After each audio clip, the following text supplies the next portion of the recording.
الحمدللہ رب العالمین والصلاة والسلام علی رسولہ الکریم وآلہ واصحابہ اجمعین وعباد اللہ الصالحین۔ السلام علیکم ورحمۃ اللہ وبرکاتہ۔ یسرنا القرآن نام کی اس آسان تفسیر کا لیسن نمبر ہے 1.11، یعنی پہلے سورہ کا 11واں لیسن۔ تھیم ہے سورہ فاتحہ، آیت نمبر 7۔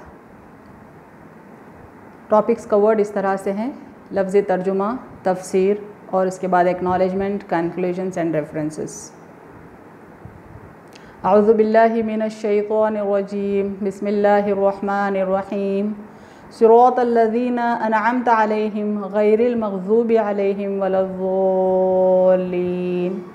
یہ سورہ فاتحہ آیت نمبر 7۔ اس کا لفظی ترجمہ ہم کافی تفصیل سے پچھلے لیسن میں دیکھ چکے ہیں، یہاں پر اس کی سمری دیکھتے ہیں۔ صراط یعنی راستہ، الذین ان لوگوں کا، انعمت تو نے انعام کیا، علیہم جن پر، کمبائن کرتے ہیں تو اس طرح سے پڑھیں گے: ان لوگوں کا راستہ جن پر تو نے انعام کیا۔ اور انگلش میں پڑھتے ہیں: path of those on whom you have bestowed favors۔ آیت کی کنٹینیوٹی ہے یہ۔ غیر یعنی نہ ان کا، المغضوبی غضب کیا گیا، علیہم جن پر، ولا اور نہ، الضالین وہ جو گمراہ ہوئے۔ ان کا کمبینیشن ہے: نہ ان لوگوں کا راستہ جن پر غضب کیا گیا اور نہ گمراہوں کا۔ انگلش میں کہیں گے: not of those who earn your wrath and not of those who go astray۔ کچھ گرامر رولز دیکھتے ہیں جو اپلیکیبل ہیں اس آیت پہ۔ صراط الذین انعمت علیہم غیر المغضوب علیہم ولا الضالین۔ فوکس کرتے ہیں ہم علیہم پر، پہلے والے علیہم پر، جو کمبینیشن ہے علی اور ہم کا۔ علی حرف جر ہے، جیسا پچھلے لیسنز میں بھی آپ کو دکھایا گیا ہے۔ اس کے بعد آنے والے ناؤنس کے لاسٹ الفیبٹ کے پیش یا زبر کو یہ زیر میں تبدیل کرتا ہے، جس کے سبب غیر کے را کے نیچے زیر آیا ہے، اور مغضوب میں بھی با کے نیچے زیر آیا ہے۔ مغضوب کے بعد بھی علیہم ہے، لیکن اس علیہم میں جو علی ہے اس کا ایفیکٹ ہڈن ہوتا ہے، اور پہلے والا علی ہی آخری ورڈ پر بھی ایفیکٹ کرتا ہے۔ آخری ورڈ ہم یہاں دیکھتے ہیں الضالین، جو اوریجنلی تھا الضالون، علی کے ایفیکٹ سے وہ بن گیا الضالین۔ یہ تھا حرف جر کا ایفیکٹ آگے والے ناؤنس پر۔ اب تفسیر کے لیے ہم فوکس کرتے ہیں غیر المغضوب علیہم ولا الضالین، یعنی مکمل آیت پر نہیں بلکہ آیت کے اس حصے پر۔ اس کا ترجمہ ہے: نہ ان لوگوں کا راستہ جن پر غضب کیا گیا اور نہ گمراہوں کا۔ ہم اللہ سے یہ ریکویسٹ کر رہے ہیں کہ ان لوگوں کا راستہ ہم کو نہ چلا جس پر تو نے غضب کیا اور جو گمراہ ہوئے۔ اس کی تفصیل اس طرح سے: مغضوب علیہم سے مراد عاصی و گناہگار لوگ ہیں، یہاں یہود مراد ہیں۔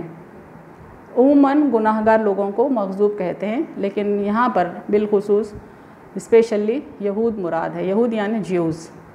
ضالین سے مراد بد عقیدہ، ناواقف، کم علم لوگ ہیں، یہاں نصارہ مراد ہے۔ ضالین عموماً یعنی یوزولی بھٹکے ہوئے لوگوں کو، کم علم جاہل لوگوں کو بولتے ہیں، لیکن یہاں پر فوکس کیا جا رہا ہے نصارہ کو، یعنی عیسائی لوگوں کو، کیونکہ ان کے پاس اللہ کی کتابوں کے معاملے میں بہت ہی کم علم دیا گیا ہے۔ سورہ مائدہ میں اللہ تعالیٰ یہود سے مخاطب ہو کر فرماتے ہیں، آیت نمبر 60 دیکھیں مائدہ کی: من لعنہ اللہ وغضب علیہ وجعل منہم القردۃ والخنازیر وعبد الطاغوت اولئک شر مکانا واضل عن سواء السبیل۔ کہہ دو میں تم کو بتلاؤں، اللہ کے ہاں ان میں سے کس کی بری جزا ہے؟ وہی جس پر اللہ نے لعنت کی اور اس پر غضب نازل کیا، اور بعضوں کو ان میں سے بندر بنایا اور بعضوں کو سور، اور جنہوں نے شیطان کی بندگی کی وہی لوگ درجے میں بدتر ہیں اور راہ راست سے بھی بہت دور ہیں۔ یہاں پہ اللہ تعالیٰ فرماتے ہیں کہ کن لوگوں کی جزا بری ہوگی؟ وہ لوگوں کی جن پر اللہ نے لعنت کی، وہ لوگوں کی جن پر اللہ نے غضب کیا۔ اور خاص طور پر بنی اسرائیل میں ایسے بھی قبیلے گزرے ہیں ماضی میں جو اللہ کی نافرمانی کیے، جس کے سبب اللہ نے ان کو بندر بنا دیا، اور بعضوں کو خنزیر یعنی سور یعنی پگز بھی بنا دیا۔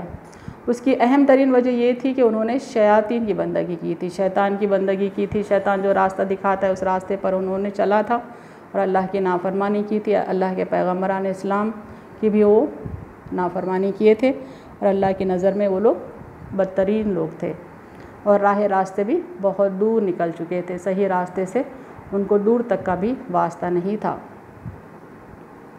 تفسیر کنٹینیو کرتے ہیں یہاں غیر المغضوب علیہم، یعنی فردر فوکس کر رہے ہیں ان لوگوں کا راستہ جن پر غضب کیا گیا۔ بنی اسرائیل یعنی یہود کا ذکر سورہ بقرہ میں تفصیل سے آتا ہے۔ سورہ بقرہ آیت نمبر 88 دیکھیں، لعنہم اللہ بکفرہم فقلیلا ما یؤمنون، اللہ نے ان کے کفر کے سبب ان پر لعنت کی ہے سو بہت ہی کم ایمان لاتے ہیں۔ یعنی ایک خاص طور پہ یہود میں اللہ تعالیٰ فرماتے ہیں کہ اللہ نے ان پر لعنت کی ہے، ان میں اچھے بھی لوگ ہیں، ایمان لانے بھی لوگ ہیں، لیکن بہت ہی کم تعداد میں ہیں۔ محمد صلی اللہ علیہ وسلم کی رسالت کا انہوں نے انکار کیا، اس لیے اللہ تعالیٰ نے ارشاد فرمایا سورہ بقرہ آیت نمبر 90 میں، فَبَاءُوا بِغَضَبٍ عَلَىٰ غَضَبٍ وَلِلْكَافِرِينَ عَذَابٌ مُّهِينٌ، سو غضب پر غضب میں آ گئے اور کافروں کے لیے ذلت کا عذاب ہے۔ غضب تو اللہ نے ان پر ڈھایا تھا اس واسطے چونکہ وہ پچھلے پیغمبران اسلام کے ساتھ بھی صحیح نہیں رہتے تھے، ان کو شہید کر دیتے تھے، ان کو جھٹلاتے تھے، ان پر جو معجزے اترتے تھے، ان پر جو کتابیں اترتی تھی وہ تمام کو انہوں نے جھٹلایا تھا۔ اور خاص طور پہ محمد صلی اللہ علیہ وسلم کا جب اس قوم نے انکار کیا تو اللہ نے صرف ان پر غضب نہیں ڈھایا بلکہ وہ غضب پر غضب میں آ گئے، یعنی بے انتہا غضب اللہ نے ان پر ڈھایا، بے انتہا لعنت اللہ نے اس قوم پر بھیجی۔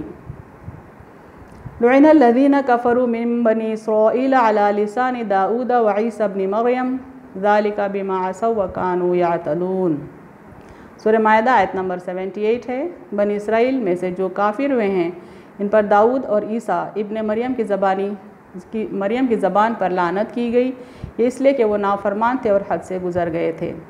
یعنی بنی اسرائیل قوم اللہ کی سخت نافرمان قوم تھی، لمٹس کراس کرنے والے لوگ تھے، انتہائی کافر لوگ تھے، اسی لیے اللہ تعالیٰ نے داؤد علیہ السلام کی زبانی بھی اس قوم پر لعنت بھیجی اور عیسیٰ ابن مریم یعنی عیسیٰ علیہ السلام کی زبانی بھی اس قوم پر لعنت بھیجی گئی۔ مغضوب علیہم سے دوری اور برات اختیار کرنے کے بارے میں ارشاد ہوا ہے، یا ایھا الذین آمنوا لا تتولوا قوما غضب اللہ علیہم قد یئسوا من الآخرۃ کما یئس الکفار من اصحاب القبور، سورہ ممتحنہ آیت نمبر 13 ہے یہ۔ اے ایمان والو، اس قوم سے دوستی نہ کرو جن پر اللہ کا غضب ہوا، وہ تو آخرت سے ایسے نا امید ہو گئے جیسے کافر اہل قبور سے نا امید ہو گئے ہیں۔ چونکہ یہ قوم آخرت پر ایمان نہیں رکھتی، اللہ کے بتائے ہوئے راستے پر نہیں چلتی اور اللہ کے رسولوں کا انکار کرتی ہے، کتابوں کو رد کرتی ہے، اس لیے اللہ تعالیٰ مومن بندوں سے مخاطب ہو کر فرما رہے ہیں کہ اس قوم سے دوستی نہ رکھو، کیونکہ ایسی قوم سے ہم دوستی رکھیں گے تو پھر ہمارے بھی اعمال ان کے اعمال کے رنگ میں رنگے جائیں گے، ان کی طرح ہم ہو جائیں گے۔ اسے اللہ تعالیٰ ہم کو ان سے فاصلہ رکھنے کی تاکید کرتا ہے، کیونکہ یہ آخرت سے ایسے نا امید ہو گئے جیسے کہ کافر لوگ اس بات سے نا امید ہوتے ہیں کہ جو انتقال کر گئے، جو قبروں میں سو رہے ہیں، وہ پھر قیامت کے دن دوبارہ اٹھیں گے۔ یعنی دیکھا گیا تو یہ لوگ حشر سے انکار کرتے ہیں، آخرت سے، حساب کتاب سے انکار کرنے والے یہ لوگ ہیں۔ اگر ہم ان سے دوستی رکھیں گے تو ممکن ہے کہ ہم ان کے نقش قدم پر چلیں، اسی لیے اللہ نے ہم کو اس قوم سے دوستی کرنے سے منع کرتا ہے۔ کنکلیوژنز، سیدھے راستے کی ہدایت اللہ کی سب سے بڑی نعمت ہے۔ مغضوب سے مراد گناہگار لوگ بالخصوص یہود ہیں، ضالین سے مراد گمراہ اور کم علم لوگ بالخصوص نصارہ یعنی عیسائی ہیں۔ نیک لوگوں کی روش اپنانا اور برے لوگوں کی پیروی سے اجتناب برتنا ضروری ہے، یعنی صحیح لوگوں کے نقش قدم پہ چلنا اور برے لوگوں کی پیروی، ان کے فٹ اسٹیپس پہ چلنے سے ہم کو منع کیا گیا ہے تاکہ ہم راہ راست پر رہیں، حق کے راستے پر رہیں۔